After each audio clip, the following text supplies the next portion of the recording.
Hey, hi, Ludovica. Thank you so much for joining this conversation. I've been using Zero One for a while now, and I think it's a really, really cool product. So why don't you tell us a bit about Zero One from your own perspective, like, what it does, why you've built, and then let's go deeper into it. Yeah, sure. No, thank you so much for inviting me into this session. It's always great a bit to share more about the product and have a conversation around this. So to give you a bit dive into Zero One, we began our journey in September of 2023, and it's been incredible since then. So of course, like as someone that is deeply passionate about art and culture, and after kind of like working in several cultural institutions in my background, I saw kind of like firsthand that there was a disconnection between creative value and market system. There was like a clear gap, and at the same time, of course, an opportunity, and kind of like Zero One was born from this understanding and a bit to fill that void. So what is Zero One? We call it like a cultural distribution engine. Is a social media with a marketplace integrated, in particular for artists and collectors, that utilizes blockchain technology to create more opportunities for culture in general. So to create a bigger market, a different system of art distribution and exchange, and of course, a new ways for communities worldwide to interact between each other. Got it. So I think you point out a very interesting fact that Zero One is based on blockchain, right? What I want to understand is why did you decide to build Zero One on blockchain, and also what is the benefit of building on blockchain for the end user versus so I'm sure, like, you would have some benefits of blockchain for the product itself, but what is the benefit of using blockchain for the end user, and why did you decide to go with blockchain? Yeah, so I think that we had two main reasons. The first one is that I come from more like the traditional art system, if we can call it this way. And one of the go-to visibility platform, distribution platform for artists has been Instagram for the past 10 years, more or less. And what I've noticed is that on Instagram, there are two things that are really broken. On one end is the monetization part. People are actually not able to monetize on Instagram. I have an example of a close friend of mine who has like hundreds of thousands of followers. Some of her videos have reached over 20 million views and has got nothing out of that. And the Okay. second one is data ownership and training. And so if Instagram decides to close, you lose basically all your data, all your contacts, all your connection. And so we built Zero One as a response to this. So first, to create a model that was sustainable for artists as well, so that allowed them to monetize within the the same platform, and blockchain technology has the perfect structure and technical base for to do so, because when you're minting on blockchain, you're effectively creating a beginning of the piece of the journey, let's say, so an initial owner, and that automatically creates scarcity and more value, in respect to, for example, Instagram, that when you post, you have no control over the distribution of that piece, or over kind of like the journey that that piece has in the moving. And the second part is that we're fully decentralized, so you fully own your contact, you fully own your collectors, you far away your pieces. So no matter whether Zero One decides to close in a second moment, you still own all your assets.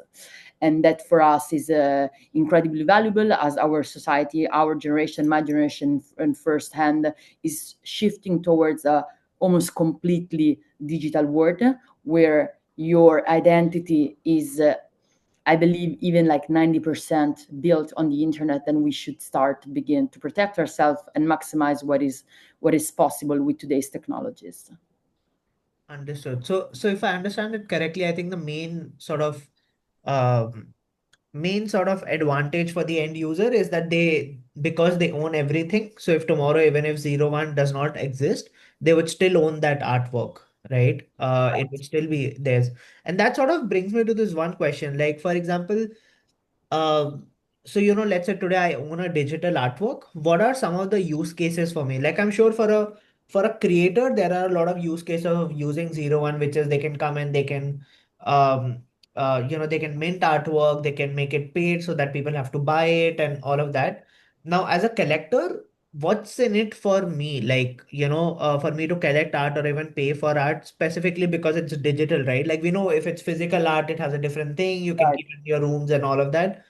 What's the core use case for digital art? Like, why would people buy it? Why would people collect it? Yeah, I think top of mind, I have like three main valuable points. The first one that we actually never consider is exchange art exchange. So, for example, what zero one has enabled in particular is uh, the encounter of artists and collectors from complete different geographies, from complete different social situations that in traditional art would have never been possible. For example, we know that there are like some social conflicts, and that's, for example, a huge barrier for either like physical transportation, wire transfer, while in our case, everything happens online. So you are able to own a piece of the journey of an artist from, I don't know, Iran, even if you are in United States in this moment, and this Got it. is a huge up point because it actually allows someone that is art passionate to be able to support and get to know the works from artists from all over the world. The second point is space. You know, there is this very famous Italian curator who, at the time in the 70s, used to say there are not enough museums for the dimensions of art that are being made today. And effectively, space is limited. To which extent we can't really go beyond certain extent, and we know that art has been like incredibly present since the beginning of times. So a lot of museums, galleries are already full. So what happens with digital art is that if you have a small house or if you want to showcase many pieces in a museum, you have screens, and screens is actually one of the ways in which you can perceive digital art in a way in which you can enjoy digital art, and this allows collectors, museums, foundations to actually own many more pieces that you can actually showcase. And and that's also, and at the end of the day, screens are starting to become something that our generation is more and more familiar with. And at the end of the day, it also doesn't separate so much the fruition part, so the enjoyable part, with from the effective mean and medium. And the third part, which is a bit like related as well to is a mix between the first and the second one, is that most of the times not everybody can come to your house to see your art collection, right? So then you're almost building like a digital gallery that shows your taste. You're becoming a tastemaker and inspiration for many people. At the end, when I go, I don't know, to a museum in Asia, and then when I go back to my family and I want to show them a painting I saw that I really liked, then my only way to show it is through my phone because I took a picture. So Right. automatically, naturally, where do we store our biggest information is already digital. And so in this way, we're just maximizing that opportunity with actually artwork that are made digitally. Understood. I think that makes a lot of sense. Like, especially the point that really hits me is the third one, that the only way that you can actually share if you're going back home is via phone because there's no other way, right? You don't have it physically. Um, Cool. I think that makes a lot of sense. So there's one thing I've always struggled. So I also do not really come from the Web3 background. I'm like a Web2 guy, right? And so are like millions of people on this earth, right? Now, so when you're actually specifically building a Web3 product, I'm sure you would want Web2 users to also use it. Like you're not really building for the core Web3 audience, like specifically Mhm. like a social product. So how did you actually bridge the gap between Web 2 and Web 3 in terms of user experience or within the product, right? Because both of them have very different backends on what's happening and what protocols are running in the backend. So from a user perspective, how do you ensure that the experience is seamless and even a Web 2 user can easily understand it and does not have any problem? Yeah. Yeah, I mean, I think from a tech standpoint, we've been the pioneers on this. In 2023, it was absolutely not as easy as it is now. And together with like Rene, who's our CTO, who's a incredible thinker and researcher, he had the basically like the idea of and the knowledge to partner with specific collaborators as Biconomy, as Particle, to completely remove the barriers to entry, which means that in August 2023, we were the only platform on Web3 that we were facilitating gasless transactions, which means that differently from Web 2, when you mint something, so when you post something, you have to pay a small fee, which is the gas fee, which is what it costs to mint that pieces on the blockchain, to register a new block on the blockchain. Right. Usually, Ethereum has gone even up to like $500, which made it incredibly inaccessible for certain people because you are putting a risk up front. Then, whether you sell the piece or not, that's something that you don't know. And so that made it like incredibly hard for many people to join. We instead facilitated our gasless transaction, which means that we were collaborating with Biconomy at the time. We were probably like their first or second product to test this new technology, and we brought the fees down to like 0.001 cents, and even that 0.001 cents we were paying on the user's behalf because we believed that we had to do an initial investment to open up the platform to new users. And on the second end, the other biggest kind of like barrier to entry was to enter with a wallet. So instead of going through MetaMask, create all that long procedure and build your own wallet address, we basically allowed users to either join with their social media or with their email, and we would create on the back end a wallet for them. Then over time, of course, as the platform has kind of like become for many artists the entry point into Web3, the onboarding tool for schools. So we've collaborated with many universities and high schools all over the world. We've even enabled more simplicity into the platform. For example, like to collect a piece, you have a double tap, almost as a like. We removed all the signatures confirmation for all activity that apart from like purchasing a work, just because we want to make sure double check on that.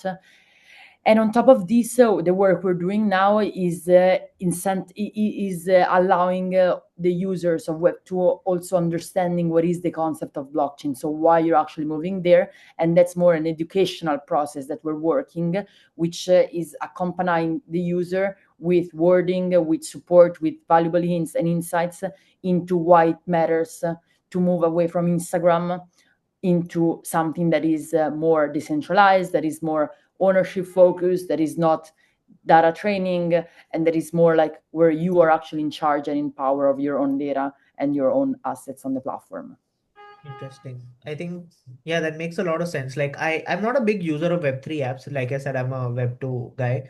But whenever I've tried to, sign up for a Web3 app or a product, I've always had to be like, oh, you need to have a wallet, you need to have, to sign up and all of that. But I think zeroone was very smooth, and like at least personally for me, I was able to very easily get through it because I didn't need a wallet. Like I could just directly sign up with my email. Um, Cool. So I was doing a bit of research, and I read that you've always said that zeroone isn't an NFT platform or a social media app, but you call it the cultural distribution engine, right? Now, what does that mean? Like, why do you call it? Like, what's the background to that? Yeah, we wanted, of course, to differentiate ourselves from all the speculation of NFTs, which, of course, has been part of the history, but everybody knows them. We're not here for that.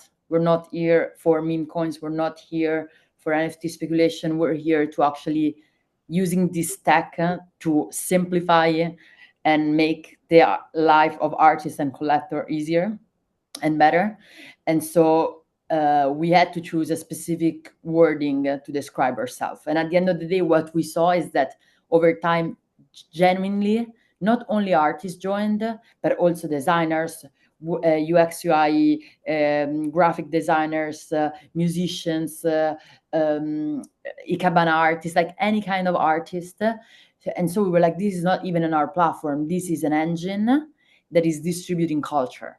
And so then from that, with my co-founder Colburn, he actually was like, okay, this is like a cultural distribution engine, because at the end of the day, we're allowing culture to be distributed. We're present in over like 70 countries, and we have communities almost all over the world, from Argentina literally to Vietnam to Indonesia, Japan, South Korea, Africa. And all of these people are here for the culture, to share part of their like local culture, and to get to know more other, like to get to know other cultures as well, and to have this exchange within this platform. Got it. Yeah, another thing that really interests me about the Zero One platform itself is that you have this, restriction in your product that everyone must actually create something before they can start collecting, right? I think it's called collect passes, where they can get collect passes to collect other people's art. What's the reason for that, and how has that changed like the community behavior? Also, because I'm pretty sure that not everyone that comes to Zero One is an artist, right? They could just be fans of digital art and would just want to collect, right? And so don't you think by having this sort of restriction, you've actually let go of a lot of users in that domain? So I think that like at the beginning in 2023, when we began developing this concept of create to collect, the roots of this philosophy were back into like Roman philosophy, or with the Tao Des concept. So I give, I receive, and at the same time, like to the concept of like in the 1800, when artists would gift others artists their work in order to get this validation. So we wanted to make something that was free. So effectively, when you mint something, you mint for free, but you can also collect for free. But to avoid kind of like devaluating the pieces, or for example, as other platforms are doing, like minting for like $0.05, which means nothing for a piece, because they're not the artists are not able to give their own value. We wanted to kind of like have a valuable exchange, and at the end of the day, if you're giving one piece to the platform, you are able to collect 10 pieces, which means that potentially that return can be much bigger than what you would have sold probably your piece for. And at the beginning, we had to do this because we wanted to build a solid base of artists, of creators. Effectively, our business is a model that is double sided. In one way, you have to like scout new artists. On the other way, you have to open up the platform to new collectors. But at the beginning, if you don't have artists, collectors have nothing to collect. So we focused for 1 year and really like built an artist-based platform where artists would feel safe and just exchange art. Then in January, we started to open up the platform to collectors, and we are allowing collectors to actually purchase certain works from the artists, because we don't want, of course, them to spam the platform with just random works. And on this, honestly, we had some extreme like situations, but overall, I would say that people have been extremely respectful on this end. And so nowadays, we're basically facilitating the platform for both artists to collect, artists to create and to sell, and collectors that can come in and actually collect and purchase the works from the artists they like. Got it. Got it. Interesting. Now, I actually want to dial back a bit to when you started building Zero One, right? So I was reading a bit about, and I think you also mentioned that you launched Zero One in 2023, right? Now, if you look at 2023, the phase itself, it was a bear market for like, uh, for NFTs and a lot of those kind of stuff in Web3. And so what I want to understand is, knowing that you are going to be building this on Web3, and people's first perception is going to be, oh, another NFT tool, right? What actually gave you the confidence to go all in when most of the companies or products around you were actually pulling back? I think that if you can we had this idea, and we really believe in blockchain and cryptos for many reasons. And I think that like this period in time is actually showcasing the real power of cryptocurrencies in comparison to banks, the real power of cryptocurrencies in comparison to wire transfers worldwide. So effectively, there is a huge use case, but as everything that is new, you need to we need to give it time. There is it's very similar to the internet story, right? Like it comes in, there is a moment of speculation, it dies, it seems there is a crisis, it seems it's never coming back, and now we all use internet every day. We imagine the same thing Yeah. for blockchain and crypto. And when you have when you're that sure, when you have that feeling, when you have that type of people around you that are so driven within the same mission, is better to build in a moment of crisis, in a moment of bear market, than in a moment of bull market, because the attention during bear market is actually on is much more, because there is few things happening, fewer projects, and at the same time you build kind of like even that credibility and trust that you're not getting on the wave because of the situation that is correct.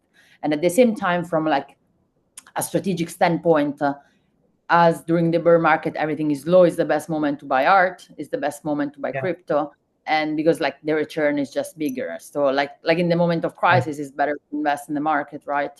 So that when we go out of that, the return is bigger. I think that's a great philosophy. Like I follow that philosophy too when I'm investing. So when the market goes down, it's the best time to invest. If you don't invest, then you won't make money in life. Exactly. Exactly. Okay. So, I mean, I also want to understand, like, I'm sure, like, like all of these concepts sound really good in theory, like when it's if your market, go all in, and that's when you'll make money and all of that. But at the same time, that's also pretty hard, right? Like it's also a hard journey. And so, what was the hardest part of building Zero One that no one really sees on the outside, like that's not visible struggle. So like for you, what was the hardest part of building Zero One? Yeah, like the journey is mostly hard.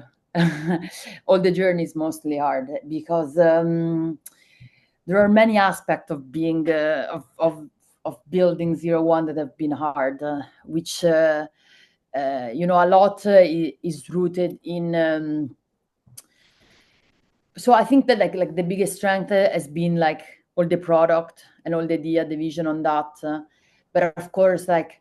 Um, Showcasing like what is like the true switching cost into joining zero one to many users has been like a huge challenge, kind of like allowing people to understand what is your long-term vision, because zero one is not a product that is going to make you money off in like 1 or 2 years. It's something that Yeah, you have to invest, and you like people have to believe in the next journey. And like in my mind, I have a security, I have a vision that is there, that has of course up and downs, but of course like sharing and like being allowing others people to like really jump in the journey and understand your vision and believe in yourself.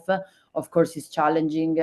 Understanding who are the right team members that can work alongside and can make the platform even more. I think the team is like one of the most important things, because in a startup you don't want operators, you yeah, want thinkers, and many people are more used to be operators, and because either they're not ever like given the trust, or it's just like how they're personality. So allowing everybody to all the team to like keep being excited, keep believing in you as a leader and in the product itself, and keep incentivizing everyone to contribute to the broader vision. Of course, that's like a big part of the role. And of course, then there are months in which the metrics are a bit lower. There are months that like the dopamine is much higher because you've closed a good deal, or you have like a big moment. But at the end of the day, as leader of a company, even in your weakest moment, where you may feel that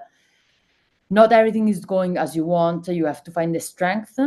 And in fact, I always love the sentence that claims like startup fail not when they run out of money, but when the CEO or founders run out of energy and drive. And so at the end of the day, when I remind myself about this sentence, I always feel that like my drive is still incredibly high. It actually gets higher and higher over time, and that helps going through like a lot of the hard moments. As well, and another in reality, another like tough moment is in the decision of the switch of the when we decide to switch kind of like product features. You always have to kind of like understand how the community is going to receive them, what is the utility, how long it's going to take, how much time are we investing into this, what are the results we're expecting. And at the end of the day, we can all brainstorm together, but then the responsibility of the decision, of course, is on me. And so many times I found myself like trying to really understand what is the next step, what do I think is going to lead us from 50,000 users that we have now to the next 150 to 100K in the next year. Got it. I think yeah, like building a product is always hard. I've built a few in the past where, like when someone asks you what is the hardest part of it, you're like everything is hard. There's no one specific part. Um, but I also feel that building a product changes you so much and you learn and unlearn so many things in that entire process. So what's that one thing that you had to unlearn as a founder and then relearn? So like maybe there's something that you thought that okay, this is how it's done, and then you were like, okay, no, I need to unlearn this. This is not how it's done, and then learn something like learn a new way or new approach of doing it. Yeah, I think the I think the main thing I had to unlearn was my speed. I think I'm always, and this is really thanks to my team that I've relearned this. I think like I'm always someone that like that. I do a lot of things. I love to work, and if I can, I also work maybe like 19 hours a day, which is not that healthy. But I really love to deliver, and speed has always been kind of like one of my personality traits, which has allowed me to do many things. But when you build a startup, it's true that it's important, and everybody's going to tell you this. But also reflection, brainstorming, actually taking things step by step, and understanding that time is the most invaluable thing that a startup has, and that sometimes when you're too fast, then you're going to spend more time to make up for what you've done wrong by being fast than if you would have took some more time. So I think that like, and this has been probably like my biggest learning, and honestly I'm still learning. And now I actually notice myself when I'm speeding too much into something, and thanks God I have someone in the team that tells me like, Ludo, let's relook into this together, or like, Ludo, this is how long it's going to take, let's think if it actually effectively is worth it. And this is when I actually believe that like the team is the most valuable thing that zeroone has, is because they like we've built a relationship in which we're able to like really enrich each other and improve ourselves in the working way. Understood. That's pretty interesting. Like I think yeah, like unlearning not to be so quick and then being like, you also need to focus on a few other things. Interesting. So I actually read about another thing that, you guys acquired users without any paid marketing, right? And you grew to a considerable level without a lot of paid marketing. So how did that work? Because I think in today's world, the attention spans of users is so bad, it's so low. Um, and there's so many brands out there fighting for the attention of users that, virtually almost all brands and businesses are using paid marketing in today's world to target users. Yet, how are you able to, connect with users and get them on board? I began doing the most unscalable thing, and probably I'm still doing it. But I think I'm of the conviction that is thanks to doing unscalable things that we were able to build such a strong community. We we've developed different marketing strategies at no cost in different areas, beginning from students. I love students. I love high schools. Education for me is one of the most important things that most important one of the biggest privilege that a human being can have. and allowing to bring this product, allowing to bring this technology to schools has been something I really invested myself and my time into. And schools has allowed us, going to school have allowed us to really like grow also an audience that was younger, that was passionate and interested into something that was not like Instagram, was not like YouTube, because was not giving them real value. At the same time, I've built like very personal relationship with probably like 80% of the most active users of the platform, and emailing them, messaging them, building one-on-one projects, having calls. I remember last December when we had to decide whether to shift into paid creation or not. I spent all the Christmas kind of like not vacation, but that period in calls with users, with artists, understanding like, what do you think of this? Like, should I do this? Like, so I made them part of the product. I made them part of the growth, because I'm a user, but I'm quite biased. It's true that I come from an artistic background. I've done some artworks myself, so I can a bit, of course, build a product that is helpful for myself. But at the end of the day, I'm a bit biased, so I need to hear others artist perspective, and just this care, this attention, which requires a lot of effort, a lot of time invested, has allowed us to build a community that is marketing for us. Like the other day, they organized an event in Japan to speak about zeroone without us even knowing it. In Korea, they organized a night in collaboration with some African artists and some South Korean artists without us even knowing it, without even asking us $1. And is when you know that you have these passionate artists, users in the platforms that believe so much in the product, in the vision, they're marketing for you because they want their friends to be part of this community. And so I think that like these have really allowed us to grow, like from really like word of mouth. And of course the ease of usability of the product has made it almost so easy for everybody to just join and enter the community. Cool. That's interesting. I need to learn a few marketing tricks from you, but that's for later. I think one last question that I want to understand. So, for anyone out there that's listening, to this conversation and has never minted or collected art before, what would you want to say to them? What would be your message to them? I would say do it, create one work and collect three works, and then go back and check your collection. You're gonna love it so much because of the variety of artists that are in the platform, that I'm 100% sure that even just aesthetically wise, so you're gonna be pleased by most of them.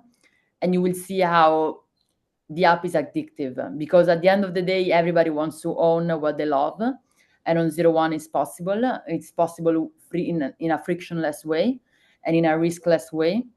And so I just incentivize you to try it out. I received one feedback from one user that didn't know anything about Web3.